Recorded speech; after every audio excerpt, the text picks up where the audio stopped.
Hey, it's Dr. Kate Walker, and I am so proud of you because you're watching this pre-recorded training. Now, I had to do this because I'm on a completely amazing trip. I'm in Spain right now. Obviously, right now I'm in Lampasas, but if you're watching this, I'm in Spain completing the Camino. Yay! So that's 100 kilometers, so around 65 miles, and I think we're doing it in 5 days, so lots of mileage during the day. So I thought, you know what? Can't really trust the Wi-Fi there. I'm going to go ahead and pre-record something. So today is about responding to the negative Google review. And you can go back and look at some of the things I've talked about regarding client confidentiality. So rule of thumb is when you get a negative Google review, to respond to that in a way that identifies the person who gave the negative review as a client. In a sense, not even in a sense, it actually is. You're actually outing them as your client, which is sharing confidential information, which is going against HIPAA. Protected health information needs to remain confidential, all of those things. So the way, it's hard to know the best way to respond to a negative review. You can petition Google to remove it, especially if you think it was something that has no grounds, and you can go through that process.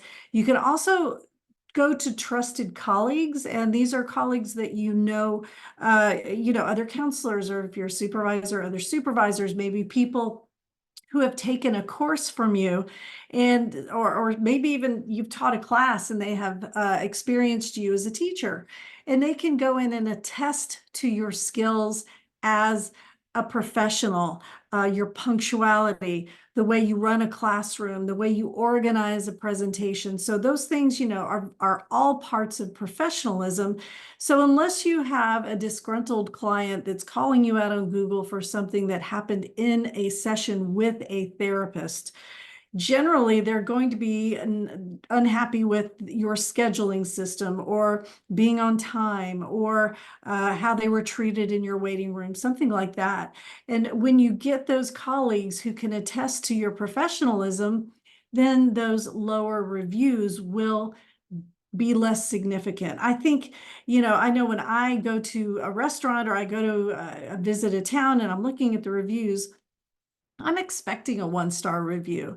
In fact, sometimes when I'm on Amazon and I'm purchasing something, I'll click intentionally on the 1-star review just to kind of see how outlandish it is.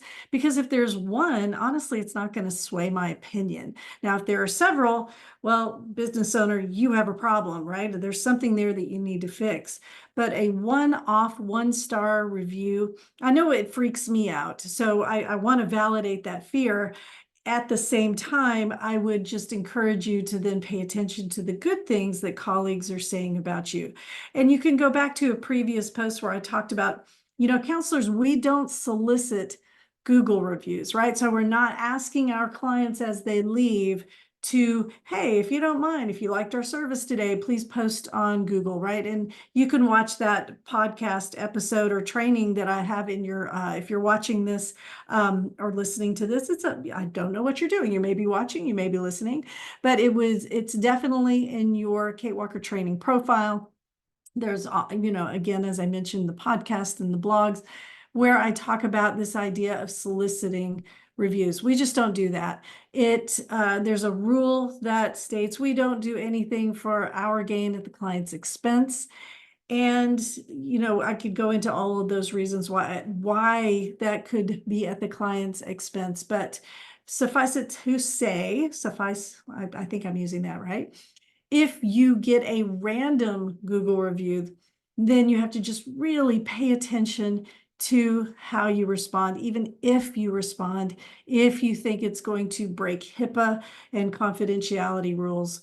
I thought one other thing I could do during this training, it's always nice to kind of find out how this works.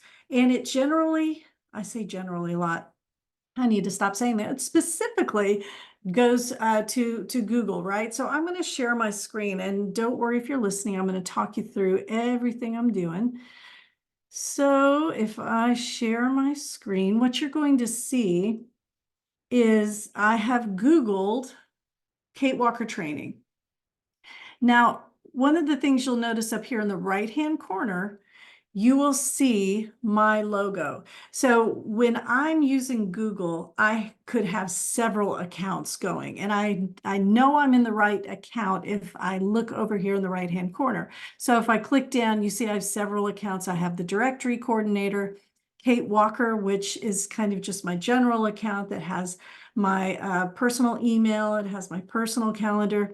But this is my business account. It's katewalkertraining@gmail.com. And I don't get any email there. So it's solely for the purpose of having a Google My Business account. So what is Google My Business? Well, if you Google My Business, you will see that, and I'll do that right now. Google My Business, sign in.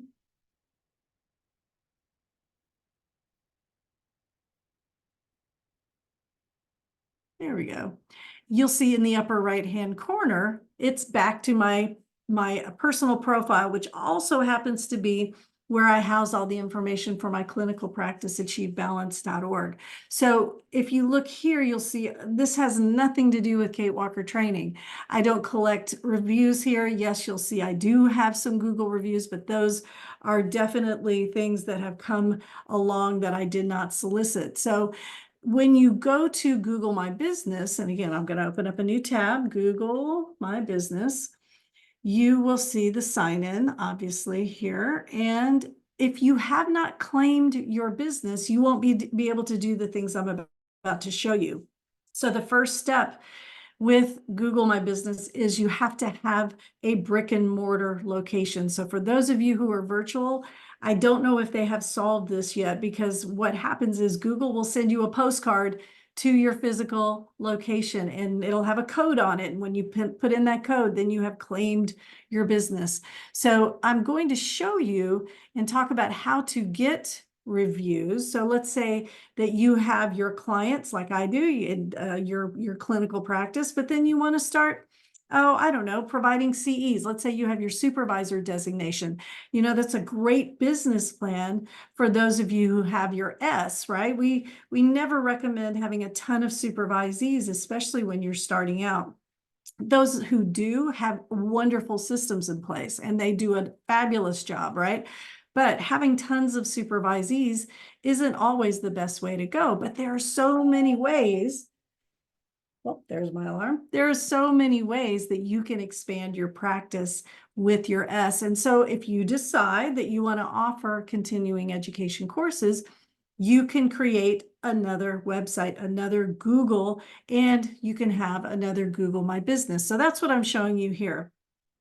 So with your CE courses, you can solicit reviews.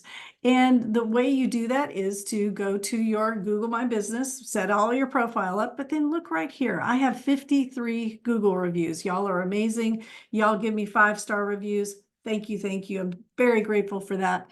And when I click, you see that I can get more reviews by clicking here. And this is a blue button in the right-hand corner. I'm going to click it.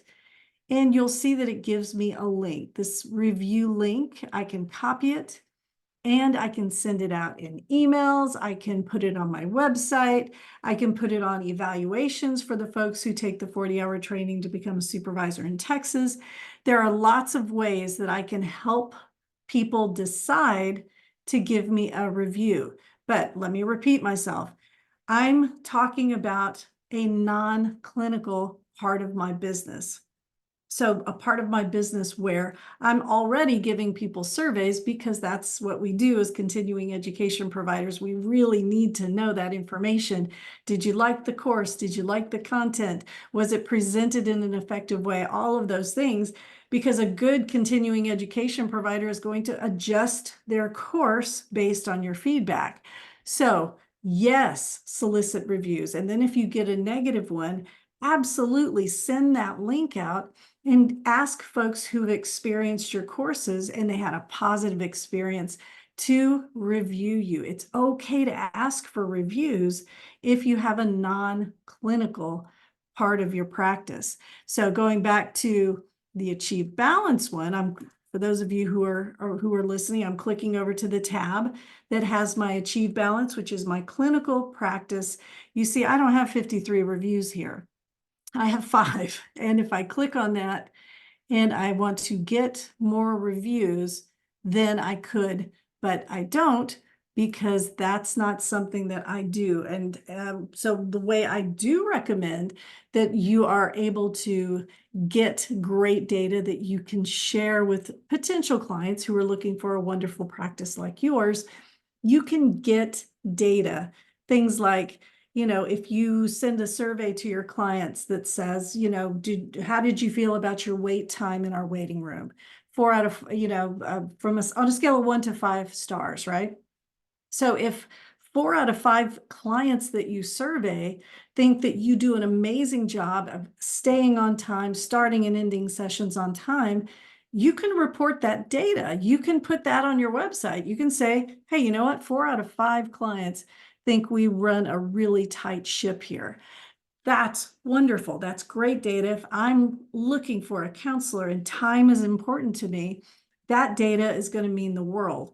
And then we don't have to have this conversation about, oh, what do I do with a negative review? Because we're not publishing reviews. We're publishing data. So I hope you hear what I'm saying when it comes to Google reviews, right?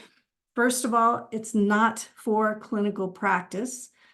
Second, if you do get a bad clinical review, unsolicited clinical review, you want to be really careful, like consult with an attorney, consult if you're a member of Texas Counseling Association, consult with legal care before you respond. And I can almost guarantee they're going to say, don't respond, because that would be revealing protected health information. Then we talked about, you know what, if you share data, you don't have to worry about a Google negative review as much. And if you do get a negative review, you can always solicit colleagues who can attest. Don't have them make stuff up. Have colleagues, former students who can attest to your professionalism. And that means a ton to potential clients looking for you and what you have to offer. And then if I'm talking to you, supervisor, and you're like, hey, how the heck can I use this S to add more income to my practice? And you start giving CEs, then absolutely get your Google My Business going, grab that Google review link, and when you send out those surveys to your participants, say, hey, and if you don't mind, if you gave me 5 out of 5 on this survey, I would really appreciate a 5-star review on Google.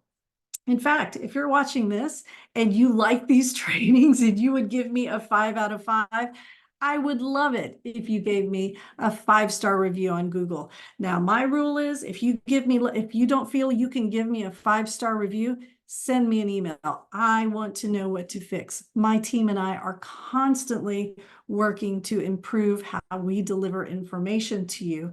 So if it's anything less than a 5-star, bring it to me personally. I read everything that comes across when it has to do with the quality and the delivery of continuing education and trainings like this one. So thank you guys so much for watching this replay. I tell my team, if you see them, if you call them, if you email them, give them a thumbs up. They are holding down the fort this week and next week. Tell them they're doing a great job. I depend on them so much. You guys keep being rock stars, keep saving the world with excellent therapy, and I will see you in a couple of weeks. Take care.